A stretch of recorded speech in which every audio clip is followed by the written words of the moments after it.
오늘 우리는 기도를 하기 위해 이 자리에 모였습니다. 기도를 떠올리면 어떤 분은 기도하러 간다. 내가 하나님을 만나러 가고 하나님의 사랑을 느끼러 가고 하나님과 대화하는 시간이 참 기대가 된다. 얼른 가고 싶다. 설렌다. 라는 분도 있을 수 있겠지만 또 어떤 분들은 특히 아직은 조금 기도가 어려운 학생들은 기도는 도대체 왜 하는 걸까? 눈만 감으면 잠이 오는데 왜 자꾸 이런 기도를 시키는 걸까? 라는 그런 좀 답답한 마음이 들 수 있을 것도 같습니다. 기도는 어렵습니다. 많은 훈련과 연습이 필요하고 실제로 하나님의 임재를 느끼려면 또 많은 과정이 필요하기도 합니다. 아마 예수님의 제자들도 우리처럼 기도를 어려워하고 있었던 것 같습니다. 예수님께서는 제자들을 향해서 직접 오늘 기도를 가르쳐 주고 계시는데요. 먼저는 이 기도할 때 피해야 할 두 가지 기도의 모습, 기도의 태도를 알려주고 계십니다. 자, 먼저 기도할 때 피해야 할 첫 번째 것 무엇일까요? 바로 남을 의식하는 그런 기도입니다. 본문 5절에 나오죠. 5절의 말씀 다시 한번 함께 읽겠습니다. 시작. 또 너희는 기도할 때에 외식하는 자와 같이 하지 말라. 그들은 사람에게 보이려고 회당과 큰 거리 어귀에 서서 기도하기를 좋아하느니라. 내가 진실로 너희에게 이르노니 그들은 자기 상을 이미 받았느니라. 기도가 어려운 첫 번째 이유는 뭐라고요? 이 남에게 보이려고 하는, 남을 의식하는 이 생각 때문입니다. 예수님 당시의 사람들은, 특히 경건하다고 하는 사람들은 기도를 어디서 했냐면 시장 한복판에서 했어요. 마트 한가운데서. 이상하겠죠? 근데 그들은 유대 사회에서 그 유대 종교 사회였기 때문에 기도하는 사람을 존경했고, 그래서 그들은 많은 사람들 앞에 서서 내가 이렇게 기도를 잘합니다. 내가 이렇게 기도를 많이 합니다. 하고 알리고 나타내는 것을 굉장히 자랑스러워 했던 것 같습니다. 하지만 그렇게 사람들에게 보이려고 하는, 외식하는 그런 사람들의 모습을 보면서 예수님은 그들은 이미 자기 상을 받았다고 말씀하고 계시죠. 물론 지금도 특히 예배 기도나 대표 기도를 하게 되면 아무래도 다른 사람을 의식하게 되고 어떻게 하면 기도를 멋지게 할 수 있을까 생각하며 이 보이기 위한 기도를 할 수 있습니다. 그것도 물론 조심해야겠죠. 하지만 지금 시대에는 좀 반대의 경우가 더 많은 것 같습니다. 남에게 더 잘 보이려고 기도를 열심히 하기보다는 오히려 남에게 잘 보이지 못하기 때문에 기도를 안 하려고 하는 그런 경향이 더 많은 것 같아요. 저도 이제 우리 아이들과 함께 성경 공부를 하다가 마칠 때 기도할 사람 이렇게 부르면 갑자기 눈을 피합니다. 그리고 갑자기 얼굴을 푹 내리고, 그리고 한 명을 딱 지적하면 갑자기 비명을 지른다거나 저를 갑자기 째려봅니다. 왜 그럴까요? 이제 기도를 하는 것이 어려우니까 그렇겠죠. 그런데 이것이 다른 사람 보기에 내가 기도를 잘해야 되는데 내가 기도를 잘 못하면 어떡하지? 실수하면 어떡하지? 지난번에 누구누구는 기도를 잘하던데 나는 기도를 그렇게 잘 못하는데, 이런 생각 때문에 남을 너무 의식하다 보니까 오히려 기도를 잘 못하게 되고 안 하게 되고 어렵다고 느끼게 되는 그런 일이 우리에게 많이 생기는 것 같습니다. 그러니까 기도할 때는 남을 너무 이렇게 의식할 필요가 없다는 거죠. 자, 두 번째로 기도가 어려운 이유는 기도를 오랫동안 그리고 말을 많이 열심히 잘해야 한다는 생각 때문입니다. 예수님께서 7절에 그 말씀하고 계세요. 같이 한번 읽겠습니다. 시작. 또 기도할 때에 이방인과 같이 중언부언하지 말라. 그들은 말을 많이 하여야 들으실 줄 생각하느니라. 아멘. 예수님 당시에도 이 유대인들은 이 카디시 기도, 18번 축복 기도 이런 것들을 잘 사용했다고 합니다. 그래서 정형화된 기도가 있었고 그런 기도문을 열심히 암송하고 외우고 많이 반복하면 기도를 잘한다고 생각했던 것 같아요.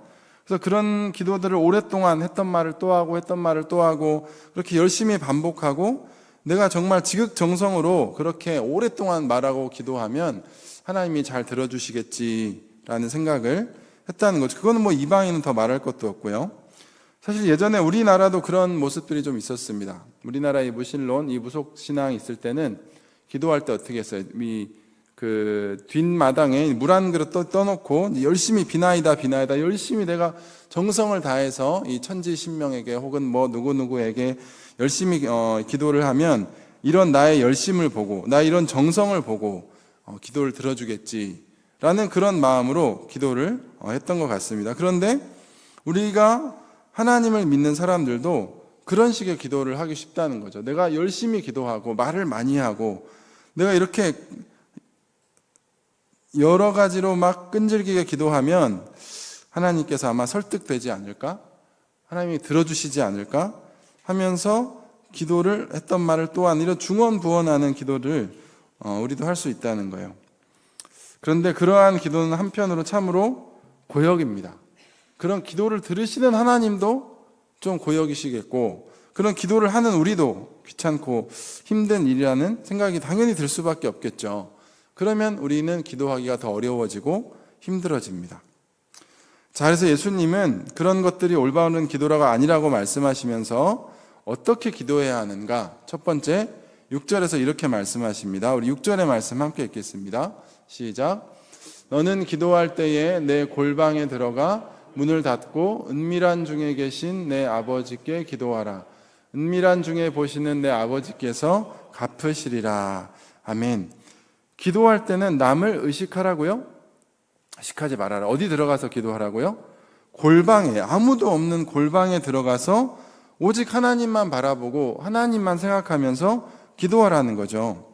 이것은 사실 대화를 할 때도 마찬가지입니다. 사실 기도는 대화거든요. 하나님과의 대화인데 우리가 친구들과 대화할 때 혹은 내가 너무나 사랑하는 사람과 대화할 때 사람들이 많은 곳에서 대화하면 좋을까요?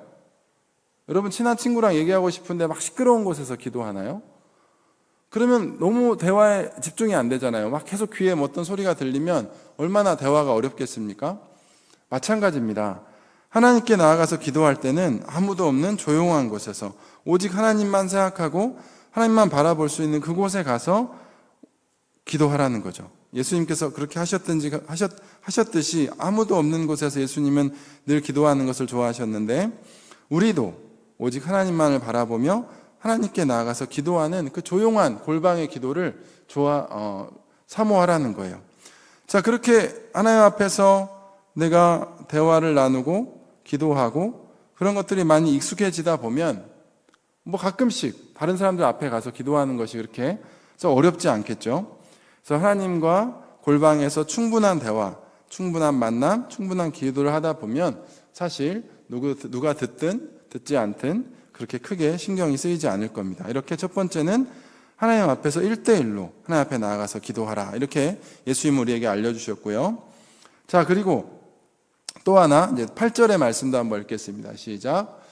그러므로 그들을 본받지 말라. 구하기 전에 너희에게 있어야 할 것을 하나님 너희 아버지께서 아시느니라. 이방인들이 왜 중언부언합니까? 했던 말을 또 하고 끈질기게 기도합니까? 이렇게 많이 기도해야 하나님이 설득될 거라고, 내 모르는 것을 자세하게 이야기해야 하나님이 아실 거라고, 이런 생각이 있다는 거예요. 그런데 하나님은 어떠시다고요? 심지어 우리가 구하기도 전에, 기도하기도 전에 우리에게 있어야 할 것을 다 아신다. 왜냐하면 그분은 너희의 아버지이시기 때문이다 라고 지금 예수님은 말씀하시는 거예요. 그러니 그냥 내가 사랑하는 아빠에게, 사랑하는 아버지에게 가서 내 이야기를 하는 것처럼 하나님께 나아가서 자연스럽게 편안하게 나의 마음을 아뢰고 내 생각을 이야기하고 그렇게 대화를 하면 나의 모든 것을 이미 알고 계신 하나님께서 우리와 대화해 주시고 우리의 또 필요를 들으시고 응답해 주신다는 거예요. 왜냐하면 그분은 우리의 아버지시고 아빠시니까. 그래서 예수님은 제자들에게 직접 기도를 가르쳐 주시면서 9절에 이렇게 주기도문의 첫 소절을 알려주고 계십니다. 우리 함께 읽겠습니다. 시작. 그러므로 너희는 이렇게 기도하라. 하늘에 계신 우리 아버지여, 이름이 거룩히 여김을 받으시오며. 우리말로 보면 하늘에 계신이라는 단어가 먼저 나오지만 원어로 보면 아버지라는 단어가 먼저 나옵니다. 그러니까 기도할 때 가장 먼저 뭐라고 시작하라는 거예요? 아버지라고 기도를 시작하라는 거죠. 아버지. 사실 이 아버지라는 이 호칭은 하나님과는 정말 어울리지 않는 호칭이었습니다. 유대인들은 하나님을 너무나 두려워했고 어떤 면에서는 하나님의 이름을 감히 입에 올리지도 못했습니다. 그런데 예수님은 하나님의 아들로서, 유일한 하나님의 아들로서 우리에게 오셔서 이제부터는 기도할 때 하나님을 아빠라고, 아버지라고 불러라 라고 얘기를 해 주셨다는 거예요. 그분은 실제로 우리의 아버지가 되시며 우리를 만드시고 지으시고 우리를 너무나 사랑하시는, 우리의 모든 필요까지도 이미 다 알고 계시는 우리의 너무나 좋으신 아빠, 아버지이시기 때문입니다. 자, 우리 그런 의미에서 한번 하나님을 생각하면서 아빠라고 한번 해볼까요? 시작. 아빠. 네. 그러니까 우리 바로 옆에 있는 아빠들이 막 쳐다보네요. 네. 사실 저희 집에도 세 자녀가 있고 저도 아빠의 역할을 열심히 하고 있습니다. 첫째, 둘째 아이는 많이 커서 저를 잘 찾지 않아요, 이제. 저 없이도 잘 사는 것 같습니다. 어떤 면에서는. 근데 아직 유치원에 다니는 막내는 저를 아직도 많이 찾습니다. 하루에도 수십 번씩 저를 찾습니다. 아빠 쉬마려, 아빠 배고파, 아빠 졸려, 아빠 심심해. 정말 수도 없이 저를 부릅니다. 근데 놀라운 건 얘가 아빠라고 부르면 제가 대부분은 다 알겠어요. 왜 저를 부르는지, 심심한지, 배고픈지, 졸린지. 아빠라는 뉘앙스만 딱 들어도 얘가 지금 나를 이래서 찾는구나, 딱 이렇게 제가 충분히 짐작이 됩니다. 그리고 또 하나 놀라운 게 있어요. 제가 얘한테 별로 받은 게 없습니다. 얘가 지금 한 3, 4년 정도 살은 것 같은데 별로 받은 게 없어요. 별로 저한테 해주는 것도 없고 별로 득되는 것도 없습니다. 그런데 아빠라고 한 2번이나 3번 정도 부르면 저도 모르게 몸이 움직이고 있어요. 그리고 걔가 짜증을 내거나 울려고 하면 제가 오히려 더 안달복달이 나서 무언가 해주려고 합니다. 그리고 그렇게 무언가 해줘서 기뻐하는 아들의 모습을 보면 제가 더 기분이 좋습니다. 왜 그럴까요? 제 사랑하는 자식이요, 아들이기 때문에 그렇죠. 하물며 우리 하나님께서는 어떠실까요? 하물며 우리 좋으신 하나님께서 자신의 사랑하는 자녀들, 아들, 딸들이 기도할 때 내가 잘 모르겠는데, 내가 그렇게 힘들지 잘 모르겠는데 이렇게 나오실까요? 말 한마디 제대로 하지 않아도 아빠, 아버지라고 하나님을 부르기만 해도 하나님은 우리의 필요를 아시고 어떻게 하면 우리의 필요를 채워줄까? 어떻게 하면 가장 좋은 것을 줄 수 있을까? 오히려 하나님이 더 많이 고민하시고 더 좋은 것을 주시려고 한다는 거죠. 그래서 요한복음 1장 12절에서는 분명히 예수님을 믿는 사람들에게 이런 축복이 있다고 알려주었습니다. 영접하는 자, 곧 그 이름을 믿는 자들에게는 어떤 권세요? 하나님의 자녀가 되는 권세를 주셨으니, 우리는 예수님을 믿는 순간 예수님의 영이 우리와 함께 하심으로써 이제는 마음껏 하나님을 아빠, 아버지라고 부를 수 있게 되었습니다. 그러면 그 하나님께서 우리의 아빠요, 아버지가 되셔서 우리에게 너무나 좋은 것들을, 너무나 필요하고 귀한 것들을 아낌없이 주신다는 거죠. 거기에 대한 말씀도 예수님께서 분명히 해주셨어요. 마태복음 7장 11절의 말씀 함께 읽겠습니다. 시작. 너희가 악한 자라도 좋은 것으로 자식에게 줄 줄 알거든 하물며 하늘에 계신 너희 아버지께서 구하는 자에게 좋은 것으로 주시지 않겠느냐. 악한 자들이라도, 죄인이라 할지라도 자기 자식은, 자기 아들은, 자기 딸은 끔찍하게 챙긴다는 거예요. 근데 하물며 하나님께서, 의로우시고 완전하시고 너무나도 사랑이 많으신 그 하나님께서 자신의 사랑하는 자녀들의 그 기도, 자신의 사랑하는 자녀들의 그 신음소리를 그냥 듣고만 무시하시겠냐는 거예요. 아빠, 아버지라고 부르기만 해도 하나님께서는 우리에게 찾아와 주시고 만나 주시고 가장 좋은 것으로, 가장 귀한 것으로 우리에게 주시려고 하신다는 거죠. 믿으시나요? 그 좋으신 하나님, 그 좋으신 하나님이 우리에게 아버지가 되셨다면, 이제는 그렇다면 이제 우리가 하나님을 아빠라고, 아버지라고 부르며 그분을 만나기 위해 힘써야겠죠. 그렇습니다. 육신의 아빠는, 아빠하면 나한테 만나러 오고 나를 안아주기도 하고 이렇게 눈으로 볼 수 있지만, 이 하늘에 계신 하나님은 그렇지 않아요. 오히려 막 아빠라고 이렇게 불러도 정말 하나님이 있나? 정말 나와 함께 하시나라는 마음이 들 수도 있습니다. 자, 그렇다면 우리가 어떻게 하늘에 계신 하나님을, 그 좋으신 아빠, 아버지 하나님을 만날 수 있을까요? 자, 첫 번째는 하나님 아버지를 전심으로 온 마음을 다해 찾아야 합니다. 예레미야 29장 13절의 말씀입니다. 같이 읽을까요? 시작. 너희가 온 마음으로 나를 구하면 나를 찾을 것이요 나를 만나리라. 하나님은 영이십니다. 영으로서 우리도 만나야 해요. 그것은 바로 우리의 간절한 소원, 간절한 마음이 있어야 한다는 이야기입니다. 하나님께서는 그냥 아무에게나 찾아오지 않으세요. 우리의 자유와 우리의 의지를 소중하게 여기시기 때문에 우리가 하나님을 모른 척하고 무시한다면 하나님도 그냥 거기에서 머물러 계십니다. 하지만 우리가 정말로 진심으로 하나님을 찾고 부른다면 언제 어디서나 하나님 우리를 찾아와 주시고 만나 주십니다. 두 번째, 하나님을 만나기 위해서는 또 하나 기억해야 할 것이 바로 하나님을 사랑하는 것입니다. 마태복음 22장 37절입니다. 예수께서 이르시되 내 마음을 다하고 목숨을 다하고 뜻을 다하여 주 너의 하나님을 사랑하라 하셨으니, 하나님을 사랑한다는 것은 하나님 외에 다른 것들은 하나님보다 더 사랑하지 않겠다는 것을 의미합니다. 늘 우리는 하나님보다 사랑하는 것들이 있어요. 하나님을 내가 부르고 찾긴 하지만 사실은 내 마음속에 하나님보다 더 원하는 것들이 있습니다. 하나님이 그것을 아실까요? 모르실까요? 아시겠죠? 그러면 우리의 마음속에 있는 그런 우상들, 그러한 것들을 하나씩 둘씩 다 내려놓고 내가 정말로 하나님을 사랑합니다. 하나님이 나의 가장 귀한 분이요, 하나님 아버지가 나의 제일 귀한 사랑이라고 고백하는 그 사랑, 마음과 목숨과 뜻을 다하는 그 사랑이 있을 때 우리는 하나님을 만날 수 있고 그분도 하나님도 우리를 찾아와 주신다는 거죠. 자, 마지막 세 번째로 하나님을 만나기 위해서는 우리가 준비해야 할 것, 거룩한 마음, 깨끗한 마음을 가지고 나아가야 합니다. 마태복음 5장 8절의 말씀입니다. 마음이 청결한 자는 복이 있나니 그들이 하나님을 볼 것이며. 어떤 사람이 하나님을 본다고요? 마음이 청결한 자. 하나님은 지극히 거룩하신 분이요, 온전하시고 완전하신 분입니다. 그분을 만나러 나아갈 때 우리 마음속에 있는 어떤 거짓된 것, 악한 것, 더러운 것들이 있으면 하나님을 만나기 어렵습니다. 오히려 하나님께 나아갔다, 잘못 나아갔다 오히려 심판만 당하겠죠. 그래서 우리는 늘 하나님께 나아갈 때 내 안에 있는 더럽고 악한 생각들, 이런 것들을 깨끗하게 회개하고 용서를 구하며 나아갈 필요가 있습니다. 바로 예수님을 의지해서요. 그때 하나님께서는 하나님의 때에 그분의 영으로, 그분의 말씀으로, 또 우리의 심령으로 찾아와 주셔서 만나 주신다는 거죠. 자, 그래서 오늘 우리가 기도할 때는 이런 순서를 한번 기억하면서 기도하면 좋을 것 같습니다. 우리 성도님들 대부분 잘 아시겠지만 우리 학생들은 한번 이 사진을 보면서 이 기도를 한번 이렇게 따라해 보면 좋을 것 같아요. 우리 부모님들도 성도님들도 도와주시는 입장에서 함께 해보면 좋을 것 같습니다. 자, 우리 한번 두 손을 이렇게 모아볼까요? 자, 두 손을 모으면 저기 있는 손가락에 이제 기도가 적혀 있죠. 자, 첫 번째 뭐죠?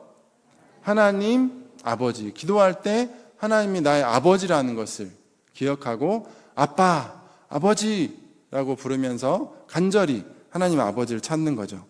자, 두 번째 뭐죠? 자, 두 번째 손가락은 감사합니다, 사랑합니다. 나의 아빠가 되어주시고 아버지가 되어주신 그 좋으신 하나님의 은혜를 생각하면서 하나님, 아버지 감사합니다, 사랑합니다 라고 고백하면서 시작하는 거예요. 자, 그리고 세 번째 뭐죠? 용서해 주세요. 내가 하나님께 나아가는데 거짓된 것, 악한 것, 더러운 것이 있다면 하나님 용서해. 제가 오늘 친구와 싸웠어요. 하나님, 제 마음속에 미워하는 마음이 있고 불평하는 마음이 있고 하나님보다 더 사랑하는 것들이 있어요. 용서해 주세요 라고 잘못을 구하면서 나아가는 겁니다. 그리고 네 번째가 뭐죠? 도와주세요. 나에게 필요한 성적이 되었든 친구의 문제가 되었든 건강이든 여러 가지 문제들을 도와달라고 하나님께 마음껏 기도하는 거죠. 그리고 마지막으로 누구의 이름으로 기도할까요? 예수님의 이름으로. 우리가 하나님의 자녀가 될 수 있도록 해주신 그 예수님, 진짜 아들이신 예수님의 이름으로 기도합니다 하고 아멘, 이렇게 기도하면 되겠습니다. 다시 한번 따라해 볼까요? 첫 번째, 하나님 아버지. 두 번째, 감사합니다, 사랑합니다. 세 번째, 용서해 주세요. 네 번째, 도와주세요.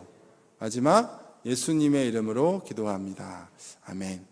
네, 이것이 항상 기억나지는 않을 수 있겠지만 여러분 잘 적어놨다가 기도할 때마다 이 귀한 기도의 순서들을 기억하고 하나님께 나아가면 좋겠습니다. 자, 그래서 오늘 기도할 때는 남의 눈을 의식하지 말고 오직 하나님만 바라보고 기도해라. 첫 번째였고요. 두 번째는 말을 많이 하지 않아도 된다고 했어요. 간절한 마음으로 하나님을 아빠, 아버지라고 부르면 됩니다. 그러면 하나님께서 우리의 모든 필요를 아신 하나님께서 가장 좋은 것으로, 가장 귀한 것으로 채워줄 줄 믿습니다.